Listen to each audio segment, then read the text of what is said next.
Hello everyone, welcome to permanent classes. हम इस video में बात करेंगे बायोडायवर्सिटी के बारे में बात करेंगे। ये वीडियो लगभग में किसी भी इंडिया के किसी भी एग्जामिनेशन के लिए 2 से 4 क्वेश्चन यहाँ से रहता ही है। या स्टडी के फॉर्मेट आप लीजिए या अदर फॉर्मेट में लीजिए, या एनवायरमेंट के सेक्शन से, या स्टैटिक फॉर्मेट से, किसी ना किसी एक फॉर्मेट से 2 से 4 क्वेश्चन किसी भी एग्जामिनेशन में आते ही हैं। सबसे पहले हम बात करते हैं, इसमें हम लगभग सारे रेड लिस्ट के बारे में चर्चा करेंगे, बायोडायवर्सिटी के संरक्षण के बारे में बात करेंगे, जैवमंडल के बारे में बात करेंगे, और हमारा 18 जैवमंडल आरक्षित क्षेत्रों के बारे में बात करेंगे, नेशनल पार्क के बारे में बात करेंगे, राष्ट्रीय उद्यानों का अद्यतन विवरण के बारे में बात करेंगे, सारी प्रोजेक्ट के बारे में बात करें, चाहे बाघ प्रोजेक्ट हो, चाहे हाथी प्रोजेक्ट हो, या मगरमच्छ प्रोजेक्ट हो, या गिद्दा प्रोजेक्ट हो, या जितने भी प्रोजेक्ट हैं सारे प्रोजेक्ट के बारे में बात करेंगे। और हम वेटलैंड के बारे में बात करेंगे। वेटलैंड के बारे में लगभग सारे वेटलैंड के बारे में बात करेंगे। यानी ये जो वीडियो होगा लगभग सारे चीजों को सेक्शन वाइज कंप्लीट करेगा। लगभग में बायो रिजर्व के बारे में बात कर लेंगे, नेशनल पार्क हो जाएगा, यहाँ से वेटलैंड हो जाएगा, और जितने भी प्रोजेक्ट है हमारे एनवायरमेंट से संबंधित सारे प्रोजेक्ट के बारे में बात करेंगे, चाहे टाइगर रिजर्व प्रोजेक्ट हो या जयमंडल हो, उन सारी चीजों के बारे में बात करेंगे। तो आते हैं, हम सबसे पहले स्टार्ट करते हैं लाल पंडा प्रोजेक्ट। ये सारे प्रोजेक्ट के बारे में बात, मणिपुर थामिन प्रोजेक्ट के बारे में, कछुआ संरक्षण के बारे में, गैंडा के बारे में बात कर लेंगे, गंगा डॉल्फिन जो सबसे इंपॉर्टेंट अभी सेक्शन है, जो 5 दिसंबर होता है, 5 अक्टूबर होता है, इसका डे होता है। इन सारी चीजों के बारे में बात करेंगे डिटेल में। प्रमुख संरक्षित क्षेत्र और संबंधित प्रजातियों के बारे में बात करेंगे। लिविंग प्लेनेट रिपोर्ट 2022 के बारे में इसके बारे में बात कर लेंगे। कच्छ वनस्पति का मैग्रो के बारे में बात करें, आर्द्र भूमि का जल संग्रह भूमि के बारे में बात करेंगे, राष्ट्रीय जल पारिस्थितिकी तंत्र का बारे में बात करें, प्रवाल भित्ति या मूंगे चढ़ कोरल रीफ के बारे में बात कर लेंगे। लगभग सारी चीजों की बात करेंगे। सबसे पहले हम बात करते हैं,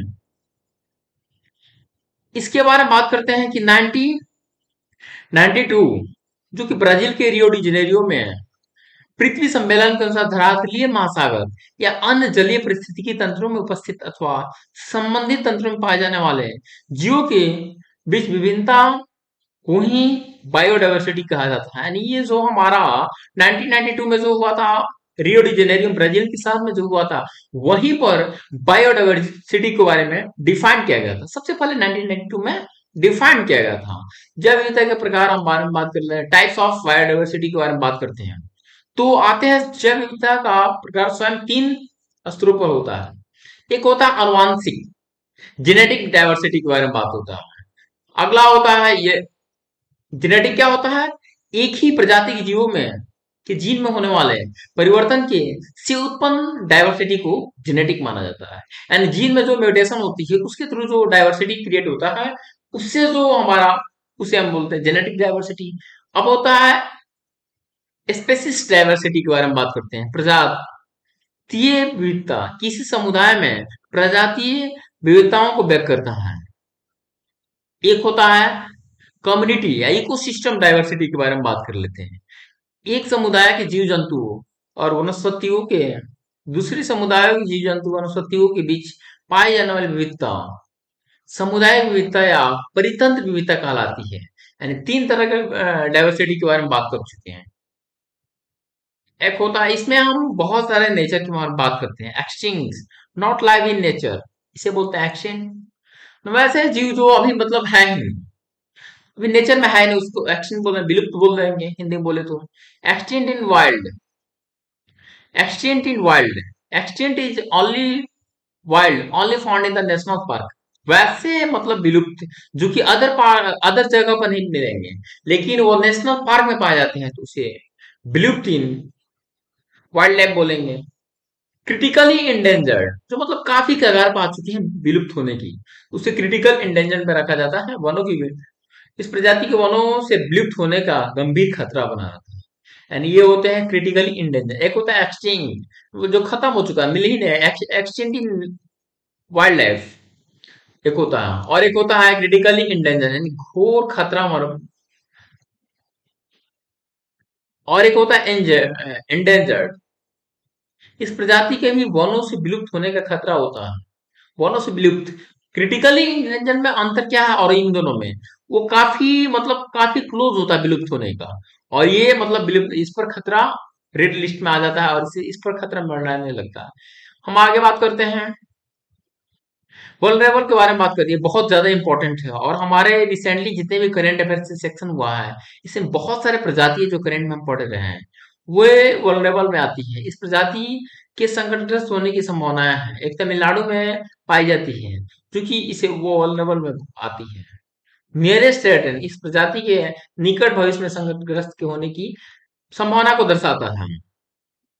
आगे हम बात करते हैं संकट मुक्त लिस्ट कंसर्न, इस प्रजाति को बहुत कम खतरा। हाँ, यह बड़ी संख्या विस्तृत क्षेत्र में पाई जाने वाली प्रजाति है, ये कम नैरेटिव में आती है। एक होता है एक्सटेंट, एक extent in nature wild life, और एक होता है only find in the wild life, लेकिन अदर जगह पर खत्म हो चुकी, विलुप्त हो चुकी है। और हम क्रिटिकली एंडेंजर्ड के बारे में बात कर चुके हैं, जो कि काफी क्लोज आ चुकी है एक्सटेंट की। और एक होती है एंडेंजर्ड, जो कि मतलब रेड लिस्ट की तरफ, इस पर भी खतरा मंडरा, इसके करीब आने वाले वह है। इस तरह की बातें होती हैं। डाटा डिफिशियंसी एक होती है, इस तरह से भी रेड लिस्ट में आती है। आठवां लिस्ट होता है डाटा डिफिशियंसी। इस प्रजाति के बारे में आंकड़ों की कमी से उसकी संरक्षण स्थिति संकट का अनुमान नहीं लगाया जा सकता, डाटा ही नहीं, उस जनजाति के बारे में डाटा ही नहीं। तो ऐसी भी लिस्ट होती है 8 नंबर की लिस्ट। और 9 नंबर होती है नॉट वैल्यूएटेड, इस प्रजाति के संरक्षण की स्थिति आईयूसीएन आईयूसीएन की आईयूसीएन ही हमारा रेड लिस्ट डिसाइड करता है। और ये 9 तरह का रेड लिस्ट के बारे में बात कर रहे हैं। आईयूसीएन के संरक्षण मापदंड मानदंड का आकलन अभी तक नहीं किया गया, यानी नॉट इवेल्युएटेड हो गया है। 2021 में आईयूसीएन अंतरराष्ट्रीय प्राकृतिक संरक्षण संघ, इसका फुल फॉर्म होता है, द्वारा जारी रिपोर्ट के अनुसार लाल सूची में लगभग 8,754 प्रजातियों का आकलन किया गया है। इस प्रकार है विलुप्त एक्सटिंक्ट हुआ 27, 27 साफ खत्म हो चुकी, मतलब देखने को नहीं मिलेगा। और संवेदनशील वल्नरेबल होगी 578, ये बहुत ज्यादा इंपॉर्टेंट है। जैव विविधता के संरक्षण की विधियां होती हैं इन सिटू विधि, और इनको कैसे प्रिजर्व किया जाए, इस तरह से बहुत सारी विधि होती है इन सिटू की। बहुत ज्यादा पेपर के पॉइंट ऑफ व्यू से बहुत वीवीआई होती है, इस तरह का क्वेश्चन पूछा ही जाता है पेपर में। तो इन सिटू के बारे में बात कर लेते हैं। इसका अंतर्गत जैव विविधता समृद्ध क्षेत्रों को प्राकृतिक स्वरूप में अपने स्थान पर बनाए रखने का प्रयास किया जाता है। एंड इन सिटू वो जहां है, मतलब वो मान लीजिए यहाँ कोई जीव, इसका स्पेसिफिक जगह ये है, तो स्पेस को चेंज किया जाएगा, स्पेस को इसके अनुकूल इन्वायरमेंट दिया जाएगा, यानी वो वहीं रहेंगे। और उनकी आसपास के वेदर को चेंज किया जाएगा, उसके अनुकूल बनाया जाएगा, उसे बोलते हैं इन सेटू, माने वहीं रहेंगे। और एक होता है एक्स सेटू, इसके बारे में बात करो, उसे ही चेंज करना पड़ेगा, यानी जीव को ही यहाँ से दूसरे इन्वायरमेंट में, उसके अनुकूल इन्वायरमेंट में लाना पड़ेगा जीव को। तो ये दोनों में अंतर है। तो ये हुआ इन सेटू और ये एक्स सेटू। आगे हम बात कर लेते हैं एक्स सेटू के बारे में बात भी। विश्व की कुल 36 जैव विविधता के सक्रिय केंद्र बायोलॉजिकल हॉटस्पॉट को चिन्हित किया गया है, जिसमें 4 क्षेत्र भारत में है। तो यही चीज है, एक्स सेटू के बारे में बात कर लेते हैं। एक्स सेटू क्या होते हैं, उसकी मतलब उस जीव को उसे एक एनवायरमेंट में ले जाया जाए, जैसे नेशनल पार्क हो जाए या बायोलॉजिकल बायोडाइवर्सिटी पार्क हो, या किसी भी तरह के पार्क में उसे लाया जाता है। जैव जैव मंडल आधारित क्षेत्रों में डाला जाता है उस जीव को, वहां से पकड़ के उसके अनुकूल इन्वायरमेंट वाला पार्क में डाला जाता है, उसे बोलेंगे एक्स सेटू। विश्व में कुल 36 हॉट स्पॉट है, जो कि हमारे भारत में 4 है, जिसमें पश्चिमी घाट, पूर्वी घाट, हिमालय वाला क्षेत्र, ये सारे क्षेत्र आते हैं। जो हम सबके बारे में बात कर रहे हैं। जैव विविधता हॉटस्पॉट ऐसे क्षेत्र है जहां उच्च समृद्धि या उच्च स्थानिक होती है। भारत में कुल 18 जैव मंडल आधारित क्षेत्र हैं और 106 नेशनल पार्क हैं। लगभग सारे चीजों के बारे में बात करेंगे। 18 जैव मंडल आधारित क्षेत्र के बारे में बात करेंगे, 106 नेशनल पार्क के बारे में बात, 567 वन्य जीव अभयारण्य के बारे में बात करेंगे, जो जो इन सेटू जैव विविधता और संरक्षण के उदाहरण है। ये इन सेटू के उदाहरण है। हमारे जितना ये इन सेटू मतलब उन्हीं के, मतलब यहाँ गिर गिर टाइगर यहाँ रह रहा था उसके आसपास की एनवायरनमेंट वहीं पर एक नेशनल पार्क बना दिया गया ताकि गिर को ले गया गया ले जाया जाता होता तो अदर एनवायरनमेंट में रखा जाता तो उसे बोले एक्सेटू। इन सेटू के बारे में बात करते हैं, राष्ट्रीय उद्यान इन सेटू में आते हैं, ये सबसे इंपॉर्टेंट है। वन्य जीव अभयारण्य, जलमंडल, bio reserve, secret groves and lakes, सामुदायिक संरक्षण एवं सागर, बहाने स्थान है। एक्स सेटू के बारे में बात कर लेते हैं। एक्स सेटू का बीज बैंक, इस तरह का इनिशिएटिव होता है एक्स सेटू का, से प्रिजर्व किया जाता है। जीन बैंक, निम्न तापीय संरक्षण, क्रायोजन क्रायो फ्रिजरेशन के बारे में बात, वनस्पति उद्यान के बारे में बात कर रहे हैं। वृक्ष उद्यान के बारे में बात कर रहे हैं। जंतु उद्यान, चिड़ियाघर, ये सारे किसकी है? चिड़ियाघर, ये सबसे में इम्पोर्टेंट है। इस तरह की चीजें क्वेश्चन पूछा जाता है कि चिड़ियाघर किसका है, इन सेटू एक्स सेटू, तो हम बोलेंगे एक्स। सारी किसकी है? एक्स सेटू का। तो 1855 में देश का पहला चिड़ियाघर चेन्नई में बनाया गया था। देश का पहला चिड़ियाघर कहाँ है? चेन्नई में है। और हमारा इंडिया में वेटलैंड के लिए संरक्षण जो केंद्र है वो भी चेन्नई में ही है, सबसे इंपॉर्टेंट चीज है। और हम बात करें तमिलनाडु के बारे में बात करें तो तमिलनाडु में हमारा देश का सबसे ज्यादा वेटलैंड साइट भी है 14। सेकेंड हमारा यूपी आता है जिसमें 10 है। तो आई थिंक चेन्नई सबसे इंपॉर्टेंट इस तरह से हॉट स्पॉट के पॉइंट ऑफ व्यू से रखा जाता है, जिसमें पहला चिड़ियाघर चेन्नई में बनाया गया था। कोलकाता का अलीपुर चिड़ियाघर देश का सबसे बड़ा चिड़ियाघर है, जिसकी स्थापना 1875 में हुई थी। और देश का पहला चिड़ियाघर भी माना जाता है और पुराना चिड़ियाघर भी माना जाता है इसे। जो जैव विविधता की पस- प्रस्थान विधि के तहत प्रजातियों के डीएनए को क्रायोजेनिक तकनीक के माध्यम से नॉर्वे द्वारा स्वेलबॉर्ड द्वीप पर, ध्यान देना, अंतरराष्ट्रीय जीन बैंक की स्थापना की जा रही है। यानी नॉर्वे के स्वेलबर्ड द्वीप पर क्या बनाया जा रहा है? International gene bank. यानी विश्व के, वर्ल्ड की जितनी प्रजातियां हैं उसकी जीनों को यहाँ एकत्रित किया जाएगा और उससे म्यूटेशन किया जाएगा, दूसरे के साथ म्यूटेशन किया जाएगा जिससे अदर तरह के निकलेंगे। तो इस तरह का इनिशिएटिव कहाँ किया जा रहा है? नॉर्वे में किया जा रहा है। की स्थापना की, जहां विश्व की विलुप्त होती अधिकतर जीवों और पेड़ पौधे की जीनों को संरक्षित रखा जाएगा यहाँ पर। जैव विविधता 2000 एक्ट के बारे में बात कर लेते हैं। जैव विविधता अधिनियम 2022 में आया, 2002 में आया था। टाइगर रिजर्व 1973 में आया था। हाथी रिजर्व 1922 में आया था। इस तरह के सारे रिजर्व के बारे में पूछा था और सारे एक्ट के बारे में पूछा था। राइट टू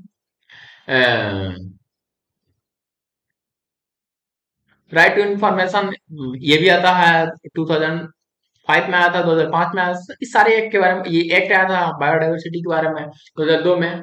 तो राष्ट्रीय स्तर पर भारत सरकार द्वारा जब 1992 में रियो डी जेनेरियो में बायोडाइवर्सिटी के बारे में चर्चा हुआ खुल के, और वहां से एक बोर्ड का निर्माण किया गया है। तो भारत सरकार भी इसमें जागृत हुआ, जिसमें भारत सरकार ने 2002 में एक्ट लाया, जिस इसकी धारा 8 के तहत चेन्नई में अक्टूबर 2003 में राष्ट्रीय विविधता प्राधिकरण की स्थापना की गई है। बायोडाइवर्सिटी स्पॉट भी कहाँ है? चेन्नई में ही।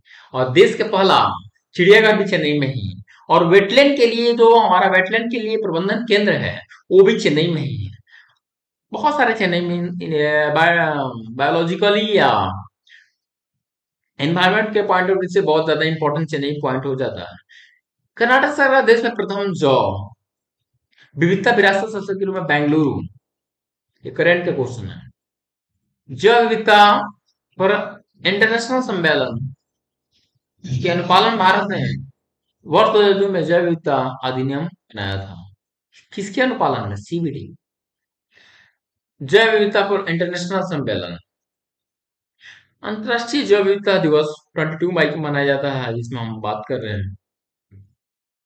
22 मई 1992 को नैरोबी में हुए जैव विविधता सम्मेलन के उपलब्ध मनाया जाता है। मैंने बात ही किया, बायोडाइवर्सिटी मतलब हुआ ही 1992 के रियो डी जेनेरो, ब्राजील के शहर रियो डी जेनेरो में होने वाले सम्मेलन से ही ये उत्पन्न हुआ है बायोडाइवर्सिटी, जिसमें हमारा नैरोबी में मनाया जाता है। वो 22 मई को रखा गया था सम्मेलन। उसके उपलक्ष्य में हर साल वर्ल्ड वाइड 22 मई को बायोडाइवर्सिटी डे मनाया जाता है। हाँ, 23 के अंतरराष्ट्रीय इसका थीम के बारे में बात कर लेते हैं। 23 वाला, from agreement to action, world back biodiversity के बारे में बात किया गया है। आगे हम बात करते हैं 2010 को, ये सब क्वेश्चन इंपॉर्टेंट है। 2010 को बायोडाइवर्सिटी का इंटरनेशनल ईयर घोषित किया गया है। 2010 को क्या घोषित किया गया? बायोडाइवर्सिटी का इंटरनेशनल ईयर घोषित किया गया। और दशक के बारे में बात करें, 11 से 20, एंड 2010 इंपॉर्टेंट है, दशक है। 2011 से 20 क्या है? दशक है ये, और ईयर है ये, और 22 मई को मनाया जाता है। ये सबसे इंपॉर्टेंट, इस तरह के छोटे छोटे पॉइंट होना ही चाहिए। और भारत में 2002 में एक्ट आया था सबसे पहले, बायोडाइवर्सिटी एक्ट। इस तरह की चीजों पर ध्यान रखना, जिसमें सीबीडी के सहस्त्राब्दी विकास लक्ष्यों के लिए 3 उद्देश्यों की प्राप्ति में सहयोग के लिए 20 लक्ष्य शामिल किए गए इसमें। 20 लक्ष्य, जैसे मान लीजिए एसटीजी। एसटीजी में कितने गोल हैं? 17 गोल हैं। इसमें कितने गोल हैं? 20। ऐसे ही कोरिलेट करके हम याद करके रख सकते हैं। 2021 से 30 के दशक को पारिस्थितिकी तंत्र का दशक माना गया है। तो इस तरह का भी क्वेश्चन बहुत ज्यादा पूछा जाता है। यानी 2011 से जो 20 है, बायोडाइवर्सिटी का दशक, और जो 2021 से 30 जो है आपका इकोसिस्टम का दशक रहा है। तो इस तरह की चीजों को हम लोग अभी इकोसिस्टम वाले दशक नहीं जी रहे हैं। भारतीय प्राणी विज्ञान सर्वेक्षण, GSI, geological survey of India, की स्थापना 1 जुलाई 2016 को हुई है। संस्थापक है अल्फ्रेड विलियम एलकॉक, अल्फ्रेड विलियम एलकॉक। और इसकी जेएसआई का हेडक्वार्टर भी हमारा कहाँ है? कोलकाता में है। प्राणी, प्राणी आएगा तो आपको कोलकाता लेना है। अब पौधा जगत का आएगा तो देहरादून लेना है। इसमें बहुत ज्यादा ध्यान रखना होगा। भारतीय पौधा जगत का मतलब विज्ञान संरक्षण केंद्र जो होता है देहरादून में है। ये इस चीज पर ध्यान देना, 1987 में बनाया गया था ये। तो इस चीज में कोरिलेट होता है, बहुत ज्यादा फंसने का चांस होता है इन दोनों में। तो हमारा जीव के लिए जो है, प्राणी के लिए प्राणी विज्ञान संरक्षण केंद्र जो है हमारा कोलकाता में है, लेकिन पौधा संरक्षण केंद्र जो है हमारा देहरादून में है। इन सारी चीजों में कोरिलेट करके रखना होगा। वन्य जीव संरक्षण एक्ट 1972 से संबंधित जब्त की वन्य जीव सामग्री की पहचान शामिल है। World wide web, world world wide for nature, WWF इस पर काम करने वाली ऑर्गेनाइजेशन है। IUCN, इस तरह की चीजों को IUCN ये रेड लिस्ट को जारी करता है, कौन रेड लिस्ट में जाएगा, कौन गोल्डन में जाएगा, कौन क्रिटिकल एंडेंजर्ड में। इस तरह के संस्थाओं को नाम याद होना चाहिए। तो WWF के बारे में बात कर रहे हैं, ये एक वैश्विक गैर सरकारी संस्था है, गैर सरकारी संस्था जो पर्यावरण के संरक्षण, शोध और पुनर्वास जैसे मुद्दों पर कार्य करता है। की स्थापना 1929 अप्रैल 1961 को, उसका कब हुआ? 1920। प्राणी जो जेएसआई की स्थापना कब हुआ है? 1 जुलाई 1916 को हुआ है। इसकी 1961 को हुआ है। और ग्लैंड, स्विट्जरलैंड में इसकी हेडक्वार्टर है। लक्ष्य क्या है? पृथ्वी के प्राकृतिक पर्यावरण को और अधिक क्षति से बचाना। यानी WWF का लक्ष्य हमारा जो है, इन्वायरमेंट पर काम करने वाली वर्ल्ड की सबसे बड़ी ऑर्गेनाइजेशन है WWF, world wide for nature. केंद्र बिंदु तटीय बायोम, वन, स्वच्छ जल और व्यायाम। इस तरह की जो भारतीय जैव विविधता रिपोर्ट 29 सितंबर 2018 के बारे में बात कर लेते हैं। भारत ने जैव विविधता पर रिपोर्ट, राष्ट्रीय रिपोर्ट और जैव विविधता संरक्षण पर आधारित एक पुनर्लोकन नामक दस्तावेज जारी किया है। ऐसा करने वाला भारत एशिया का पहला देश बना है। एशिया का पहला देश बना है रिपोर्ट जारी करना है। आयोजन की गंभीर रूप से लुप्त प्राय विलुप्त संगठन भारत में कुल 683 जो जीव है। हम बात करें आयुसीन की, एग्जिस्ट की, मतलब एक्सचेंज के बारे में बात कर लेते हैं। तो 27 अभी खत्म हो चुकी है वर्ल्ड वाइड, लेकिन हमारे भारत में ओवरऑल जो 9 लिस्ट के बारे में बात कर चुके हैं, आयुसीन की 9 लिस्टों में, उसमें 683 हमारे लिस्ट, 683 जीवों को शामिल किया गया भारत में। वर्ष 1973 में एक बहुपक्षीय संधि पर हस्ताक्षर हुआ, जिसे साइट्स, बहुत इंपॉर्टेंट, CITES ऐसा कुछ होता है, the the convention on international trade in endangered species कहते हैं। 1973 में यह आया। बहुत ये सारी इनिशिएटिव बहुत इंपॉर्टेंट होती है, मतलब एक ही साल बाद आया। इसे वन्य जीव और वनस्पति की लुप्त प्राय प्रजातियों को अंतर्राष्ट्रीय व्यापार पर कन्वेंशन भी कहते हैं। यानी जो हमारे इंडेंजर्ड स्पेसीज है उसकी इंटरनेशनल जो ट्रेड हो रही है उस पर वर्क करने के लिए, उस पर जो गलत हो रही है उसको डिसाइड करने के लिए ऑर्गेनाइजेशन है कौन? साइट्स। साइट्स जो कि 1973 में ये बना ऑर्गेनाइजेशन। इस सम्मेलन का आयोजन प्रत्येक 3 वर्ष 3 वर्ष पर होता है। साइट्स को वाशिंगटन कन्वेंशन भी कहा जाता है और यहाँ पर ये इसको डिसाइड किया जाता है वाशिंगटन शहर में। उस सम्मेलन में डिसाइड किया गया। 1 जुलाई 1975 को साइट्स अस्तित्व में आया था। ये आया था, यानी हुआ था 72 में, लेकिन आया था कब? 1975 में। ये ऑर्गेनाइजेशन बना साइट्स, बहुत इंपॉर्टेंट ऑर्गेनाइजेशन। इसमें 182 सदस्य अभी शामिल हैं।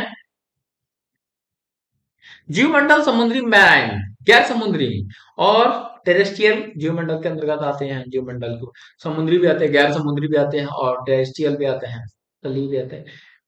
एच स्टालहर के अनुसार पृथ्वी के समस्त जीवित जीव तथा वह पर्यावरण जिसमें इन जीवों का पारिस्थितिकी क्रियाएं होती है मिलकर जीवमंडल की रचना करती हैं। यानी जीवमंडल को डिफाइन किस साइंटिस्ट ने किया है? एच स्टर्लर। तो इसका नाम थोड़ा सा बायो जीवमंडल, जीव एच एस्ट्रल हर। तो सारी मतलब एस्ट्रल हर से आप कोरिलेट कर सकते हैं, जितनी भी जनजातियां हैं जीवे हैं वो सारी स्ट्रगल कर रही है एस्ट्रल हर, ऐसे कोरिलेट कर सकते हैं इसके लिए मतलब। और इसी साइंटिस्ट ने इस चीज को डिफाइन किया था, जीवमंडल के बारे में डिफाइन किया था। जीवमंडल आरक्षित क्षेत्रों के मुख्य उद्देश्य हैं। जीवमंडल में आरक्षित क्षेत्रों की जैव विविधता, पारिस्थितिकी तंत्र जैसे पौधे, जीव जंतु, सूक्ष्म जीवों की विविधता आदि की दीर्घकालीन संरक्षण करना, इसका यही लक्ष्य होता है। और ये इंस्टीट्यूट के तहत आते हैं। 1971 में यूनेस्को ने मानो MAB, ये बहुत इंपॉर्टेंट चीज होता है। MAB क्या होता है? तो आई थिंक MAB के बारे में मैंने बात कर चुका हूँ। 1971 यूनेस्को के मानव व जीवमंडल कार्यक्रम MAB के अंतर्गत भारत सहित संपूर्ण विश्व में ऐसे क्षेत्रों की स्थापना की योजना।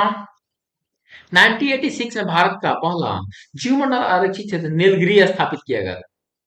तो भारत का पहला प्रोजेक्ट MNB, जो हमारा 18 जीवमंडल आरक्षित क्षेत्र है हमारे देश में, लेकिन जो 12 जो है MAB का हिस्सा है, 12 ये कब डिसाइड किया? 1971 में डिसाइड किया गया था। ये यूनेस्को के बारे में बात करें तो ये यूनेस्को की हेडक्वार्टर पेरिस में है और ये 1946 में ये ऑर्गेनाइजेशन बना है। यूनिसेफ की हेडक्वार्टर हमारा न्यूयॉर्क में है, जो कि यूएसए में पड़ता है। 1946 में वो भी बना है यूनिसेफ। यूनिसेफ और यूनेस्को, यूनिसेफ जो है चाइल्ड चिल्ड्रन पर काम करने वाला इंटरनेशनल ऑर्गेनाइजेशन है। यूनेस्को जो है हमारा यही इन्वायरमेंट पर काम करने वाला इंटरनेशनल ऑर्गेनाइजेशन है। इन्वायरमेंट बोल सकते हैं या जितने भी हमारे एक तरह से विरासत उसको बचाने के लिए काम करने वाला ऑर्गेनाइजेशन है, जिसने MAB कार्यक्रम को लॉन्च किया था 1971 में। और इसमें भारत का 1986 में पहला शामिल होने वाला नीलगिरी, पहला जीवमंडल कौन है? नीलगिरी। यूनेस्को द्वारा घोषित बायो रिजर्व संरक्षित उत्कृष्ट के लिए समझ जाते हैं या प्रकृति या मानव गतिविधियों के प्रबंधन के लिए नई उत्कृष्टतम अभिक्रिया का परीक्षण किया जाता है, इसका प्रदर्शन किया जाता है। मैंने मैन से ही इसका MAB उसी से पूरी रिलेटेड 1971 में आया था ये। और इस पर ध्यान देना, जौमंडल आरक्षित क्षेत्र के 3 भाग हैं। एक कोर होता है, कोर एरिया। इन सारी चीजों के बारे में बहुत इंपॉर्टेंट होता है ये चीज।